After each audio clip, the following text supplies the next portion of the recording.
Everyone, welcome to the first installment of the Filmographers Go to the Movies. I'm Michael Moreci. And I'm Keir Graff. And normally we'd be talking about Steven Soderbergh films, at least in our first season. That's all we've been doing. But Mike and I realized that, hey, we actually like to watch current movies as well. And we talk about them a lot. So we thought, why not press record on our first reactions to a current film? And Mike had the perfect suggestion for this one, for our inaugural Filmographers Go to the Movies. Yeah, Mad Max Furiosa. Um, I saw it for the second time last night, and Keir saw it for the first time yesterday as well. So it's still pretty fresh for him. It's still fresh for both of us. I mean, I've only seen it. It's only been out since Friday. But Keir, we haven't really. So this is new to all of us, each other included, because we haven't talked about this yet. But Keir, initial reactions. How did you like Furiosa? You know, I was so excited to see it. And like any movie that I'm really excited to see, I'm also like fearful that I'm going to be disappointed. I was not disappointed. I loved it. I was just wrapped. It was an excellent theater going experience, film going experience.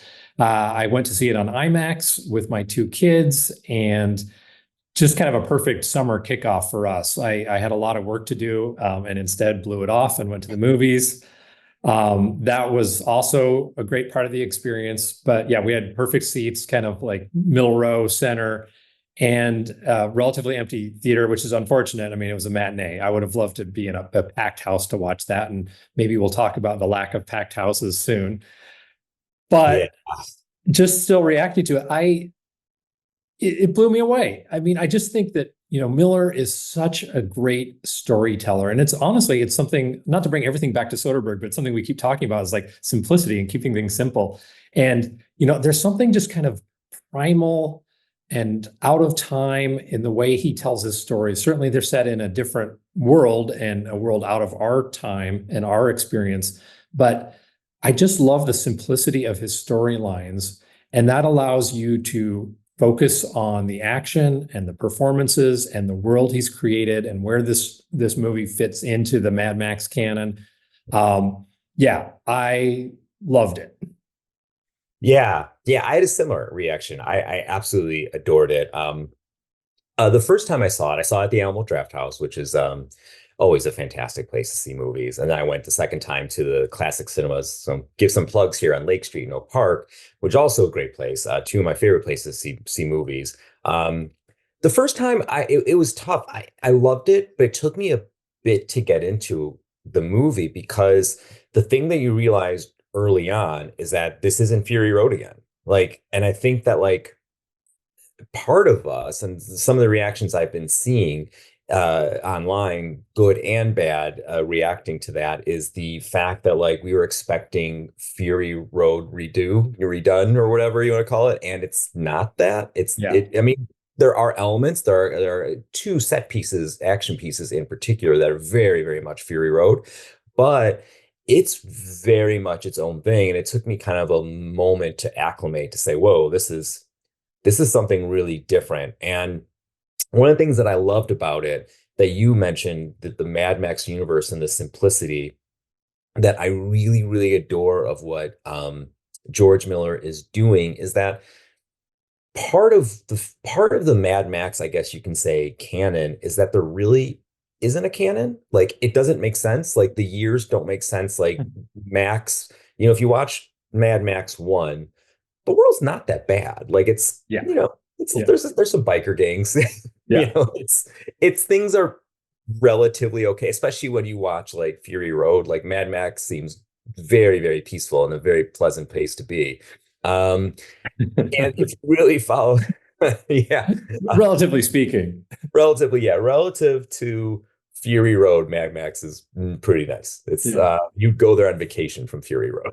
Kind of a working vacation, but Yeah, yeah, you're still what is it? Where the patrol? I forget the patrol drivers. But yeah, I mean, the thing is though, that he doesn't. He's not particularly interested in that. Because, like I said, if you follow the trajectory of age and years, and even if you actually read up on when Fury Road takes place, it's I forget what it says. It's many, many years after Mad Max, and Mad Max is still around the same age. The generations don't quite make sense. The aging doesn't quite make sense. You can go Yeah. into the whole, canon rabbit hole with this, but the point is that like it's become more about myth than anything else. And I think that's what people are not getting when I feel like the idea of the prequel, I'll be frank, there are some how do I say this kindly? Some storytelling farms that have like ruined the idea of the prequel because they prequel things to death to give us Yeah. things that you don't need a prequel of and nobody wants a prequel of, and there's just no story here. And Mad Max and Furiosa in particular is something really different because it's not like a prequel, like in the sense that like the Boba Fett miniseries is like a stupid prequel of like, how do you get out of the Sarlacc pit? It's like, you need 6 hours. Right, right. Um, I mean, it more or um, less matches up because, obviously at the end of the movie, it kind of hands things off to Fury Road. mhm. You're right. I think that it is more about myth because it also ends with I think it's the history man who's doing the voiceover, and he's Yeah, proposing three alternate things that Furiosa might have done with what's his face, our bad guy. Dementis. Dementis, yeah, Hemsworth. And so I think that is a nod to this idea that it's more about myth than linear part of a canon that's excruciatingly uh, conformed to a chronology, which is kind of funny though, because I think that, Miller also does a ton of this kind of dramaturgy where the world to him is very real and like things have a purpose, and the clothes that the people wear and the cars they drive are not just kind of like done that way because they look cool. Certainly with Fury Road, they put a ton of effort into thinking about like how would these characters use these things. So he's kind of got this weird mix of like accuracy and realism to create the world, and then also I think a little bit of willful obfuscation about how it all fits together, which I'm totally fine with. I agree with you. Yeah, especially when you get into like Fury Road feels biblical. I mean, there's no mistake about it. The one of the opening shots, you have the history man, which I want to talk about that in a little bit, his opening line, but you have the Garden of Eden. We have an apple or pear, whatever fruit that was. I think it was a peach, It but looks yeah, like definitely Garden of peach. Eden callback there. Or yeah, not pear, peach. Yeah, exactly. So you have a very, you have the Garden of Eden, you have the fruit, you have all these really, really obvious, and I don't mean that in a bad way, illusions. And it's setting the stage, I feel like, for the type of story that this is. Like you said, the end is made, there's different versions. It's myth, it's legend. Mhm. Yeah, I mean, the Furiosa does tie in and it enriches Furiosa's journey in Fury Road, I think, in a really cool way. But I also think that like it transcends it because it's also just about again about this excuse me, about this myth building and about something bigger, which like I said, we can talk about in a minute, the history man's opening line of like, what do we do with the cruelty of this world? And there's something richer and, like I said, more biblical and mythic going on than just, hey, how did Furiosa get here? It's way more than that. Yeah, absolutely. Well, let's talk about the performances a little bit because I thought that for a series that typically doesn't have a lot of dialogue and a lot of people acting opposite each other, I thought that there were a few scenes that had some terrific acting. And I know Anya Taylor-Joy has talked about it. Was, as anybody who's been through the Mad Max ringer, will say it was an experience. I'm still processing it. I can't talk about it for a while. It's the shoots are clearly hard, and I know that for some actors, it's a real challenge to not get to say a lot of dialogue. But at the end, when she is having her kind of face off with Dementis, and it's, to me, that seemed like Shakespearean. There was a lot. It was a long, prolonged shots that really let them act and really let them go at it. And I'm kind of getting ahead of myself, but I just like, before I go into the weeds, I guess I would say that I thought the performances were very good. I thought Hemsworth was surprisingly great. And Oh I yeah. loved the way we got to see his character change over time. We got to see him kind of start out as this sort of swashbuckling leader of a band of renegades of, the horde, and turn into this sort of, again, Shakespearean leader of, he takes Gastown and he's not really ready to lead it. It's easier to conquer something than to lead it, which to me seems like a very kind of classic trope. He becomes this kind of sagging despot who's barely in control of his people. They also don't, it's suggested that they really don't know how to get the fuel out of the ground and refine it very well. He's barely holding on by a string, and the way he kind of ages himself in his performance, not just the makeup and costume stuff, but he ages himself in his performance and his tiredness. He's an interesting mixture of kind of like tiredness and determination. And I feel like I shouldn't have started out talking about him instead of Furiosa, but anyway, I think he's a worthy adversary. I loved seeing Immortan Joe show up, but I thought it was great that this film had a different adversary for the most part. And I thought Anya Taylor-Joy was good. She's not Charlize Theron, but yeah, I agree. I liked her a lot. I like her a lot. I like her a lot. She was given a difficult task because Charlize Theron, I just watched Fury Road again, and Charlize Theron's performance, you think of Furiosa as like this really like badass character, and she is. But Charlize Theron has a lot of vulnerability. Like she's worried in Fury Road. Like she's worried that this isn't going to go right.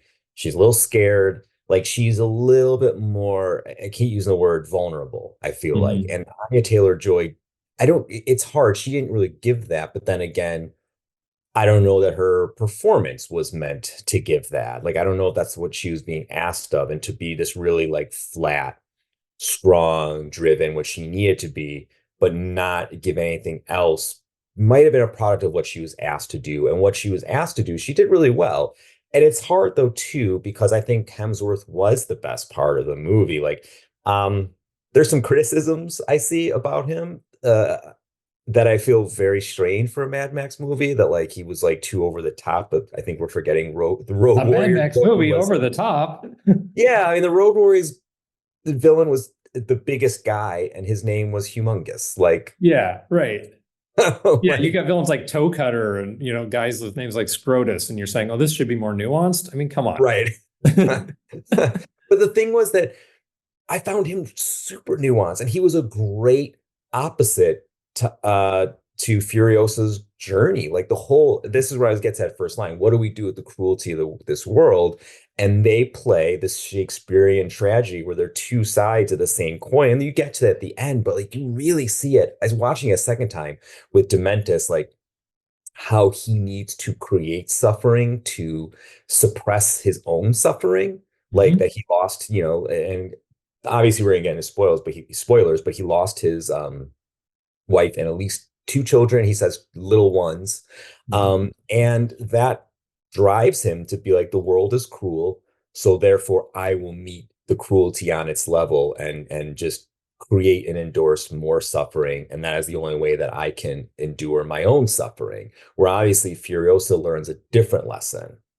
But he touched on something that I thought was like profoundly at the heart of the movie. And it's so interesting. And I wonder too, is it like, in some ways you can look at these movies and you can sort of see, like George Miller's made these over the span of his entire life. And so they're in some ways, and he's been obsessed with this story for his entire life. And so it's like maybe we're seeing a little window into his psyche and his aging. He's an old man now. And I thought that for a world that is all about brutality and suffering, and a lot of people would watch this movie, people who aren't into this kind of shit are going to watch it and just be like, oh my God, it's so bleak. It's so relentless. There's so much suffering.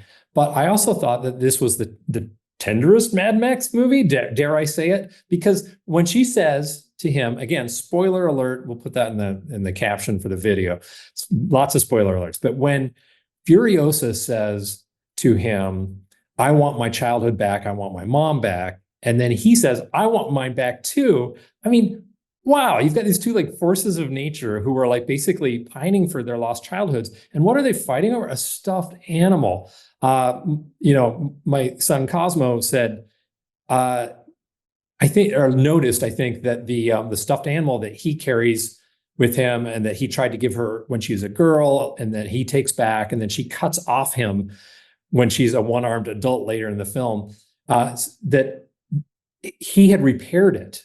Like it had a wire arm or something like that. Yeah, it had And like it a hadn't had it plastic in the arm beginning. that's yeah. And so it's like he's carrying this tender, and he's got this like he wears this piece of parachute that looks like, a girl's dress, almost like this like white piece of fabric. It's like he's carrying this little tender part of his childhood with him.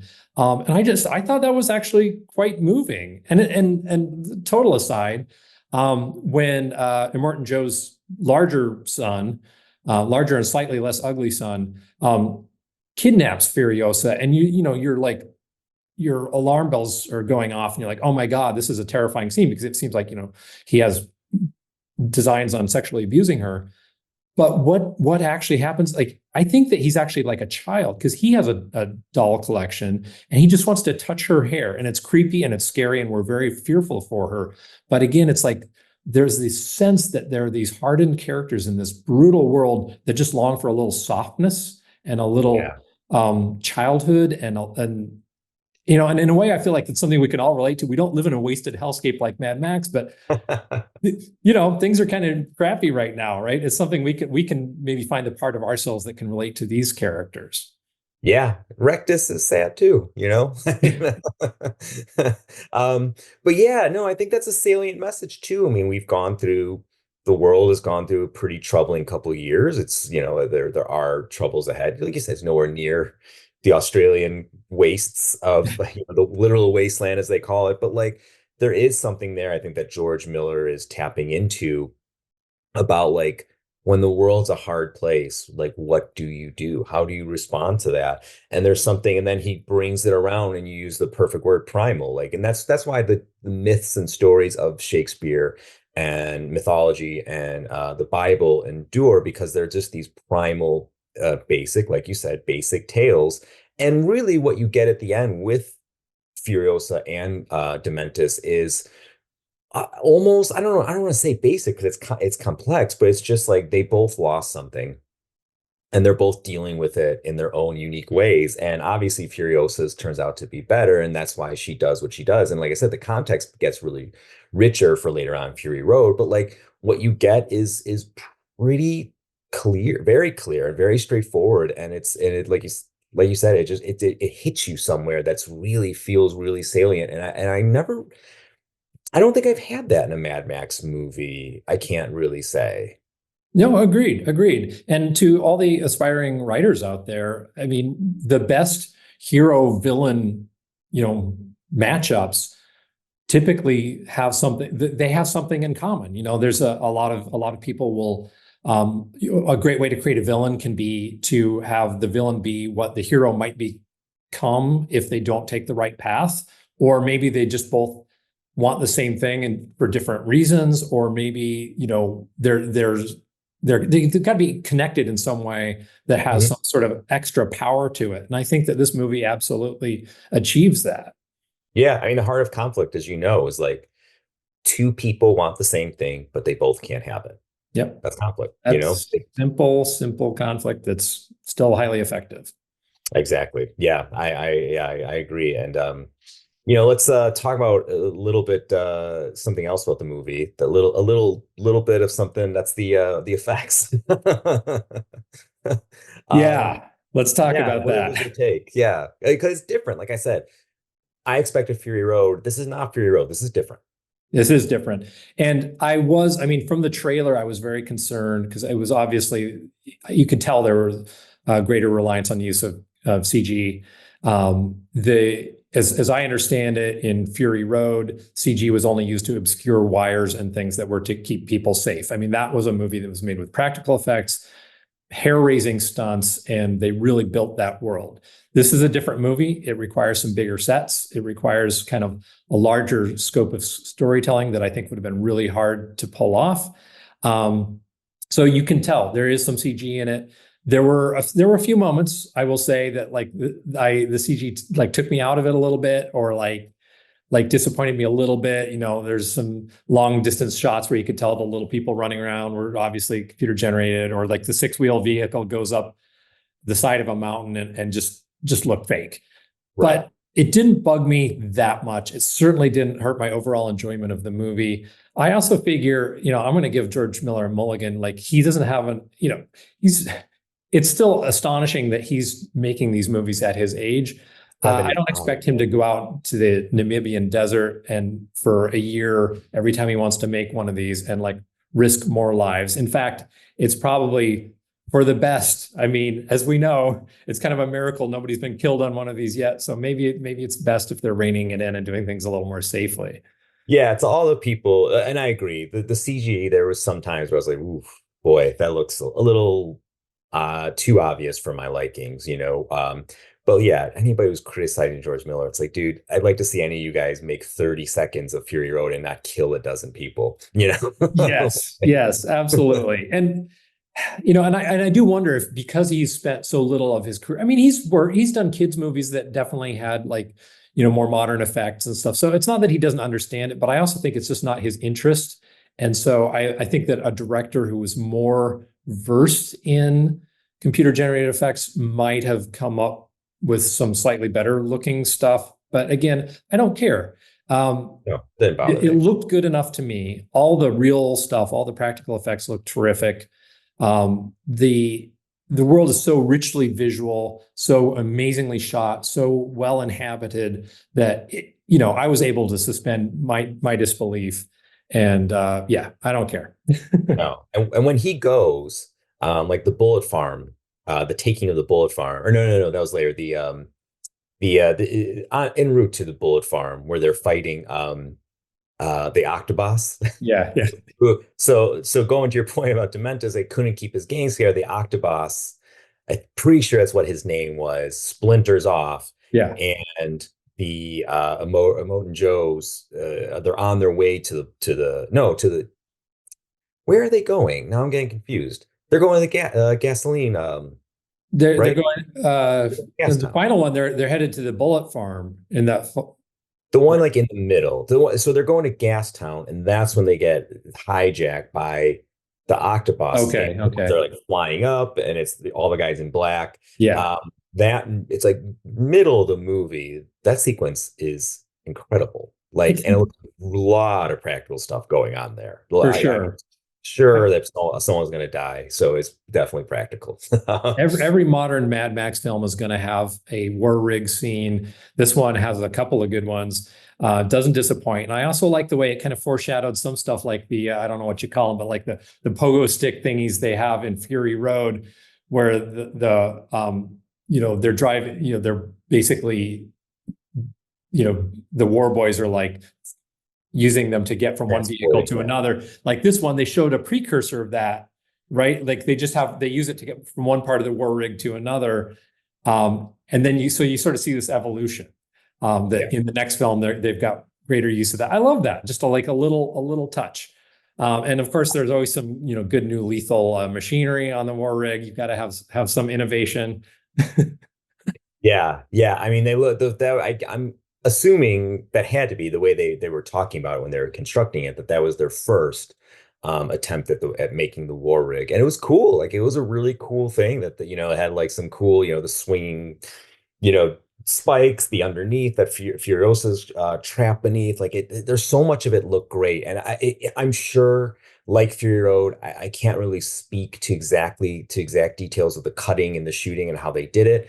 But I'm sure like Fury Road will spawn, countless YouTube videos where they're going to break down the architecture of the Yeah, scene, which George Miller does better than anyone. I don't know who does it better than him.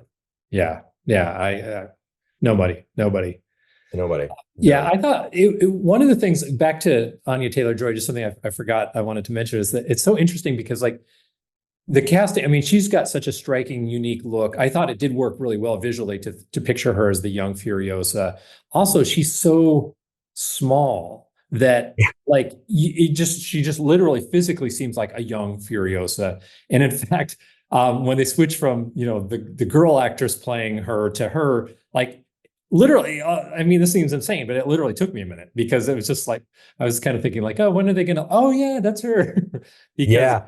she And she was just also seems. great. Whoever she was Yeah. also very, very good. Yeah. And I thought it was a great move to have such a long sequence at the beginning of the movie, kind of establishing You know, I love that opening sequence. I mean, I got right into it. I know you said it took you a minute. I got right into it.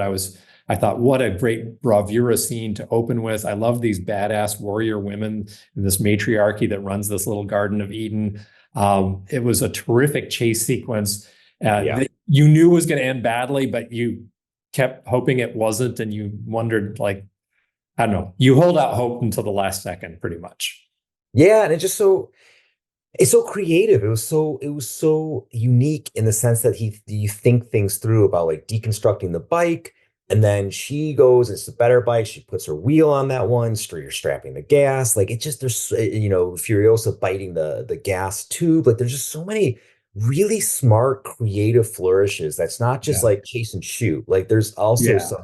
some texture to this world about how they use, like you said, how they use vehicles and specificity and like, what would you do if a bike, you know, if a bike, you're in this chase and a bike, got destroyed or the person actually got killed off of it. Okay, we're going to take the tire Yeah. off of it, so this can't be used anymore. It's And the just really sense cool. that the bikes and things would have been so engineered to swap things out, because of course, it would just be so basic. And I love that scene at the end when she borrows a car and it has three wheels and then this kind of like stick in Yeah. place of the fourth wheel and just kind of drags through the dust. Like, well, yeah, I guess that would kind of work for a little distance in this primitive sandy world. Like, yeah, it feels real in a way that, as you and I both know, the first movies spawned so many imitators that there were just so many kind of like apocalyptic looking wastelands where shit just looked cool, or like a music video and people were wearing raggedy clothes. But there had just clearly been no thought given to how it worked.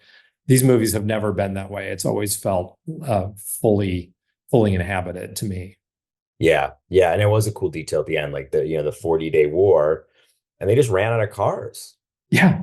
Yeah. Which you think about, you're like, oh yeah, that makes sense. That makes Yeah. sense. You get it. Like you said, it's just thought out, like with the cars and the gas. They're not getting to Gas Town, Yeah. so you And know I, how and to I keep liked them. the resistance to doing any great big battle sequences, really. I mean, there are some big fights, but there's not like, Miller's not interested in shooting like a Braveheart style thing of two armies coming together. And thank God. Yeah, totally. Yeah, exactly. I didn't even think about that. Yeah, you didn't need it. Like I didn't even think about it, so I didn't miss it. Yeah. Again, like, somebody's going to jump on in comments and say I'm an idiot for continuing calling this Shakespearean, but like really, like they're on it felt like it felt Shakespearean to me in that you kind of cut to the battlefield with heaps of bodies and the ruins and the commanders yelling at each other and stuff, and that felt like a scene from a play where, yeah, we're more interested in what's going on with the people than we are with the great big fight. Yeah. Yeah, I agree. I agree totally. I think I mean that word has also, so if they're gonna come at you, they can come at me too, because I do agree in the Shakespeare, you Yeah. know, thing. So someone can, Shakespeare, Schmakespeare us all you want. We stand by it. Stan, yes. We stand by it. Well, Mike, Um, we're just about out of time. Do you have any closing thoughts? the only thing that I would say, just, and I don't want to wade in these waters too much, and I don't think either one of us do, but just thinking about like the box office stuff, because so many people are talking about that, and there's a lot of interesting conversations. There was a piece in Vulture recently that I think it was just yesterday, that spoke about like why Furiosa doesn't need to be a hit and why we need to like get away from our addiction to opening weekend box office. And that's just not just us as like treating box office, spectators treating box office like blood sport basically, but also studios being like first weekend or bust. um but I think there's some interesting context for everyone to really kind of get a grapple on, and that's like Fury Road, first of all, wasn't that big of a hit. It was like $160 million budget, something around there, which Furiosa is right around there as well. And it made like, I looked it up, and it was 380 million worldwide, which is like maybe it eked out a Yeah, profit. yeah, But that thing also has existed. And like we said, it was sort of like we said with Out of Sight. It is kind of a little bit of a hit, but then just it's so good. and such good word of mouth that like it survived in many iterations of like, VHS, DVD, Blu-ray, 4K, streaming, etc. Like I looked at Fury Road and I was going to buy it on 4K myself. I think I still am. And it was the number one best-selling disc on Amazon, Yeah. like a successful movie that and a successful franchise that people love. Maybe the movie is not as successful as we would want it to be. And I wish Furiosa did do better, but like it lifts up the back catalog. I mean, this is something, in publishing, the back catalog is such an important thing. All the Mad Maxes now are coming back. There's a new Fury Road steelbook coming out. Furiosa is going to have its steelbook, et cetera. It's going to have so many bites of the apple that like it will do fine. I mean, Fury Road again barely eked out maybe a profit-ish, and it got a sequel. And Yeah. it's a sequel. Relating it to publishing, it is really the same thing. It's like there's so much focus on front list and bestsellers and great big books that are coming out now, but the long-term profits come from backlist, and people often forget that. Yeah, and all that said, to anybody watching, please do go to the movies in theaters and support them. So those of us who love doing it can continue to have that experience, because that is, there's nothing worse than watching a great big movie in a great big empty theater. You want to hear everybody else cheering for it, or yeah.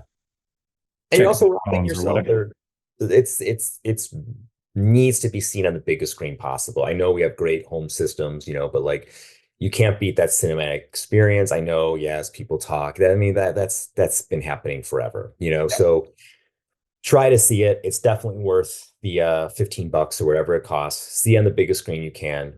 Absolutely worth it. I loved it. Keir, I think you agree. It's a great thumbs movie. up. Yeah.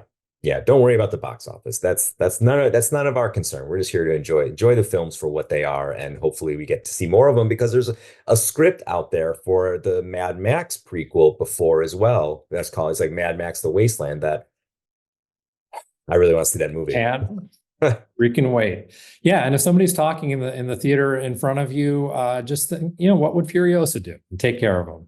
Exactly. Exactly.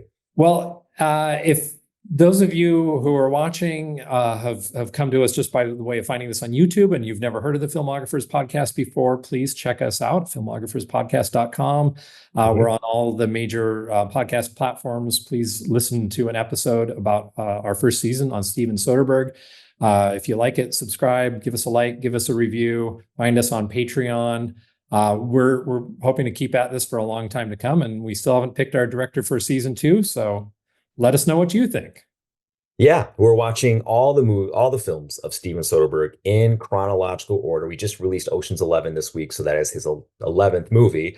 So we're up to that, and we're pushing ahead. Next week will be the next movie we do is Full Frontal. And speaking of Soderbergh, I think the last thing I have to add, I'm going to read it here, is a Soderbergh quote. This is an all-timer. Many people have reposted this. I've seen this all weekend long. But this is an all-time quote about Steven Soderbergh. And this is the kind of content you can get on the podcast. We do our research, heavily research. And this is something that Steven Soderbergh said about, about Mad Max Fury Road. He says, the ability to stage well is a skill and talent that I value above almost everything else. And I say that because there are people who do it better than I'll ever be able to do it after 40 years of active study. I just watched Mad Max Fury Road again last week, and I tell you, I couldn't direct 30 seconds of that. I put a gun in my mouth. I don't understand how George Miller does it. I really don't. And it's my job to understand it. I don't understand two things. I don't understand how they're not still shooting that movie, and I don't understand how hundreds of people aren't dead. He's off the chart. Last sentence. I guarantee that the handful of people who are even in range of that when they saw Fury Road had blood squirting out of their eyes. So perfect. Well, let's leave the last words for Mr. Soderbergh, and we'll see you all again soon.